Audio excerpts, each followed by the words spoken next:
Lettre 113. La marquise de Merteuil au vicomte de Valmont. Je crois devoir vous prévenir, vicomte, qu'on commence à s'occuper de vous à Paris, qu'on y remarque votre absence, et que déjà on en devine la cause. J'étais hier à un souper fort nombreux. Il y fut dit positivement que vous étiez retenu au village par un amour romanesque et malheureux. Aussitôt la joie se peignit sur le visage de tous les envieux de votre succès, et de toutes les femmes que vous avez négligées.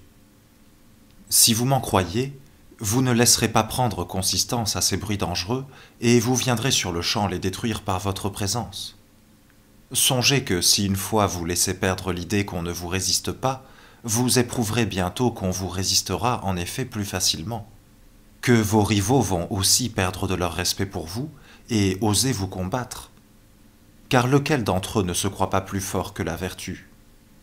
Songez surtout que dans la multitude des femmes que vous avez affichées, toutes celles que vous n'avez pas eues vont tenter de détromper le public, tandis que les autres s'efforceront de l'abuser. Enfin, il faut vous attendre à être apprécié peut-être autant au-dessous de votre valeur que vous l'avez été au-dessus jusqu'à présent. Revenez donc, vicomte, et ne sacrifiez pas votre réputation à un caprice puéril.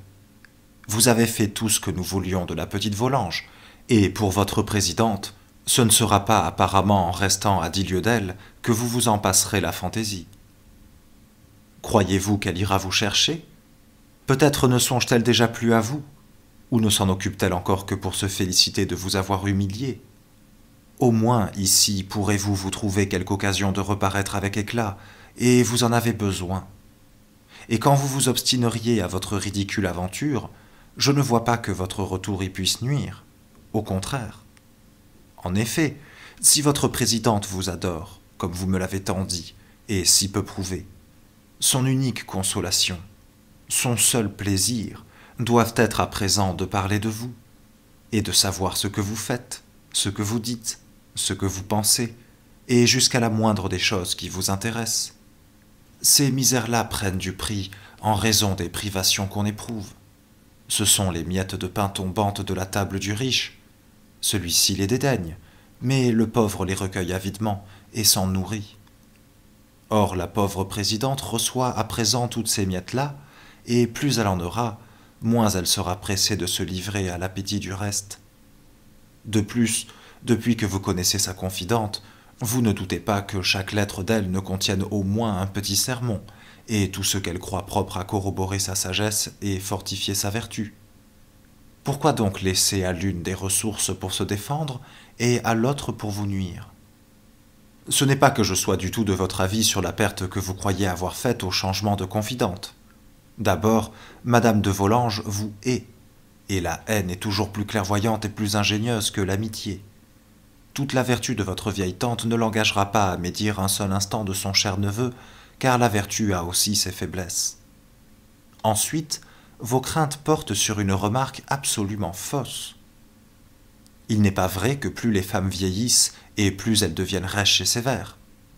C'est de 40 à 50 ans que le désespoir de voir leur figure se flétrir, la rage de se sentir obligées d'abandonner des prétentions et des plaisirs auxquels elles tiennent encore, rendent presque toutes les femmes bégueules et acariâtres. Il leur faut ce long intervalle pour faire en entier ce sacrifice, mais dès qu'il est consommé, toutes se partagent en deux classes. La plus nombreuse, celle des femmes qui n'ont eu pour elles que leur figure et leur jeunesse, tombe dans une imbécile apathie et n'en sort que pour le jeu et pour quelques pratiques de dévotion. Celle-là est toujours ennuyeuse, souvent grondeuse, quelquefois un peu tracassière, mais rarement méchante. On ne peut pas dire non plus que ces femmes soient ou ne soient pas sévères. Sans idée et sans existence, elles répètent sans le comprendre et indifféremment tout ce qu'elles entendent dire et restent par elles-mêmes absolument nulles. L'autre classe, beaucoup plus rare mais véritablement précieuse, est celle des femmes qui, ayant eu un caractère et n'ayant pas négligé de nourrir leur raison, savent se créer une existence quand celle de la nature leur manque, et prennent le parti de mettre à leur esprit les parures qu'elles employaient avant pour leur figure. Celles-ci ont pour l'ordinaire le jugement très sain et l'esprit à la fois solide, gai et gracieux. elle remplace les charmes séduisants par l'attachante bonté et encore par l'enjouement dont le charme augmente en proportion de l'âge. C'est ainsi qu'elles parviennent en quelque sorte à se rapprocher de la jeunesse en s'en faisant aimer. Mais alors, loin d'être comme vous dites rêches et sévères, l'habitude de l'indulgence, leur longue réflexion sur la faiblesse humaine, et surtout les souvenirs de leur jeunesse, par lesquels seules elles tiennent encore à la vie, les placerait plutôt peut-être trop près de la facilité. Ce que je peux vous dire enfin, c'est qu'ayant toujours recherché les vieilles femmes, dont j'ai reconnu de bonne heure l'utilité des suffrages, j'ai rencontré plusieurs d'entre elles auprès de qui l'inclination me ramenait autant que l'intérêt. Je m'arrête là, car à présent que vous vous enflammez si vite et si moralement, j'aurais peur que vous ne devinssiez subitement amoureux de votre vieille tante, et que vous ne vous enterrassiez avec elle dans le tombeau où vous vivez déjà depuis si longtemps. Je reviens donc. Malgré l'enchantement où vous me paraissez être de votre petite écolière, je ne peux pas croire qu'elle entre pour quelque chose dans vos projets.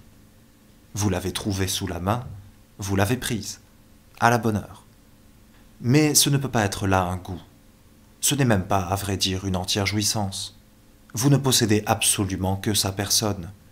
Je ne parle pas de son cœur, dont je me doute bien que vous ne vous souciez guère, mais vous n'occupez seulement pas sa tête.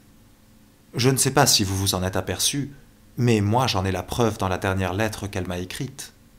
Je vous l'envoie pour que vous en jugiez.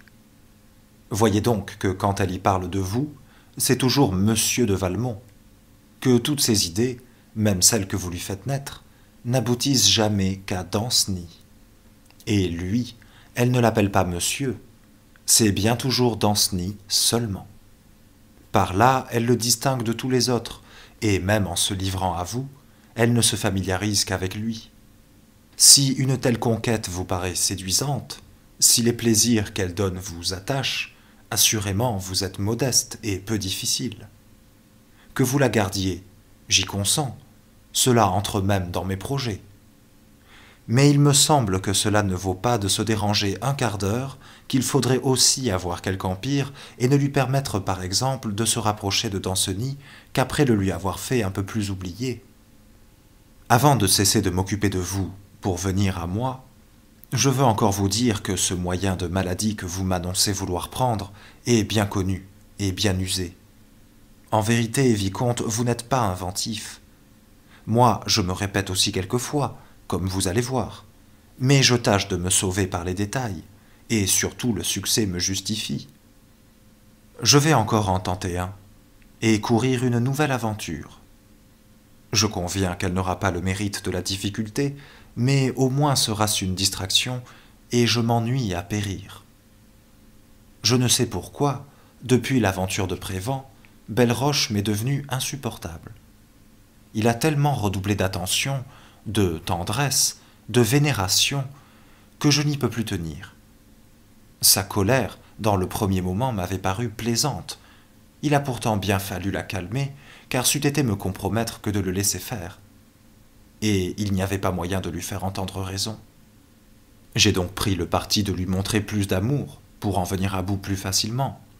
Mais lui a pris cela au sérieux, et depuis ce temps il m'excède par son enchantement éternel. Je remarque surtout l'insultante confiance qu'il prend en moi, et la sécurité avec laquelle il me regarde comme à lui, pour toujours. J'en suis vraiment humilié.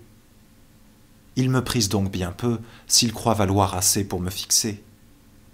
Ne me disait-il pas dernièrement que je n'aurais jamais aimé un autre que lui? Oh, pour le coup, j'ai eu besoin de toute ma prudence pour ne pas le détromper sur le champ en lui disant ce qui en était. Voilà certes un plaisant monsieur pour avoir un droit exclusif.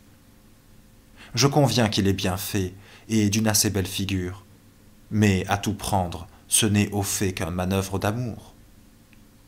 Enfin, le moment est venu. Il faut nous séparer. J'essaie déjà depuis 15 jours, et j'ai employé tour à tour la froideur, le caprice, l'humeur, les querelles. Mais le tenace personnage ne quitte pas prise ainsi. Il faut donc prendre un parti plus violent. En conséquence, je l'emmène à ma campagne. Nous partons après-demain. Il n'y aura avec nous que quelques personnes désintéressées et peu clairvoyantes, et nous y aurons presque autant de liberté que si nous y étions seuls. Là, je le surchargerai à tel point d'amour et de caresses, nous y vivrons si bien l'un pour l'autre uniquement, que je parie bien qu'il désirera plus que moi la fin de ce voyage dont il se fait un si grand bonheur. Et s'il n'en revient pas plus ennuyé de moi que je ne le suis de lui, dites, j'y consens, que je n'en sais pas plus que vous. Le prétexte de cette espèce de retraite est de m'occuper sérieusement de mon grand procès, qui en effet se jugera enfin au commencement de l'hiver. J'en suis bien aise, car il est vraiment désagréable d'avoir ainsi toute sa fortune en l'air. Ce n'est pas que je sois inquiète de l'événement. D'abord j'ai raison, tous mes avocats me l'assurent. Et quand je ne l'aurai pas, je serais donc bien maladroite si je ne savais pas gagner un procès où je n'ai pour adversaire que des mineurs encore en bas âge et leurs vieux tuteurs. Comme il ne faut pourtant rien négliger dans une affaire si importante, j'aurai effectivement avec moi 2 avocats. Ce voyage ne vous paraît-il pas gai ? Cependant, s'il me fait gagner mon procès et perdre Belle-Roche, je ne regretterai pas mon temps. À présent, vicomte, devinez le successeur. Je vous le donne en 100. Mais bon, ne sais-je pas que vous ne devinez jamais rien ? Eh bien, c'est Danceny. Vous êtes étonné, n'est-ce pas ? Car enfin je ne suis pas encore réduite à l'éducation des enfants, mais celui-ci mérite d'être accepté. Il n'a que les grâces de la jeunesse, et non la frivolité. Sa grande réserve dans le cercle est très propre à éloigner tous les soupçons, et on ne l'en trouve que plus aimable quand il se livre dans le tête-à-tête. Ce n'est pas que j'en ai déjà eu avec lui pour mon compte, je n'en suis encore que sa confidente. Mais sous ce voile de l'amitié, je crois lui avoir un goût très vif pour moi, et je sens que j'en prends beaucoup pour lui. Ce serait bien dommage que tant d'esprit et de délicatesse allassent se sacrifier et s'abrutir auprès de cette petite imbécile de Volanges. J'espère qu'il se trompe en croyant l'aimer. Elle est si loin de le mériter. Ce n'est pas que je sois jalouse d'elle, mais c'est que ce serait un meurtre, et je veux en sauver Danceny. Je vous prie donc, vicomte, de mettre vos soins à ce qu'il ne puisse se rapprocher de sa Cécile, comme il a encore la mauvaise habitude de la nommer. Un premier goût a toujours plus d'empire qu'on ne croit, et je ne serais sûr de rien s'il la revoyait à présent, surtout pendant mon absence. À mon retour, je me charge de tout, et j'en réponds. J'ai bien songé à emmener le jeune homme avec moi, mais j'en ai fait le sacrifice à ma prudence ordinaire. Et puis, j'aurais craint qu'il ne s'aperçût de quelque chose entre Belle-Roche et moi, et je serais au désespoir qu'il eût la moindre idée de ce qui se passe. Je veux au moins m'offrir à son imagination, pure et sans tache, tel enfin qu'il faudrait être pour être vraiment digne de lui. Paris, ce 15 octobre.